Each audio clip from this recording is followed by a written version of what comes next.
lakadin da aka baka kai kadai ka ba mai kuɗin. Don haka da suka je sai suka gaya musu kawai suka fara yi, sai zama ga kuɗin ga sallar ga wancan kuma ɗan tasbihin da aka ba su ma shi ma sun karɓe. Kuma ka san wani mai kuɗin tunda akwai nutsuwa in yayi sallah shi ya fi samu ma yayi sosai akan wannan, shi kuma yana jin yunwa ana gamawa yana tashi. Duk wanda ya amfani da dukiyarsa zaga ya fi moriyar ibada sama da talaka. Zai yi azumin litinin da alhamis bai ji komi ba saboda dama shi yakan ci abinci ne dama ba don yana jin yunwa ba, to haka galibi ma baya jin yunwa. Shi kuma wannan yakan ci abinci ne saboda ya zama dole ya ci,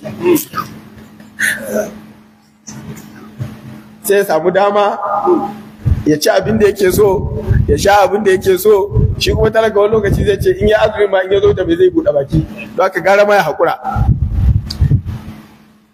To saboda haka sai suka ji labari sai suka fara yi, sai talakawa suka sake dawa suka ɗaukaka ƙara suka ce ya Rasulallah abinda ka bamu ba su ma sun samu sun fara yi. Sai ce zai dai ku hakura, zalika fadlullahi yutihi man yasha, wannan falalar Allah ce da yake ba wanda ya ga dama. Masu kuɗi sun kwashi.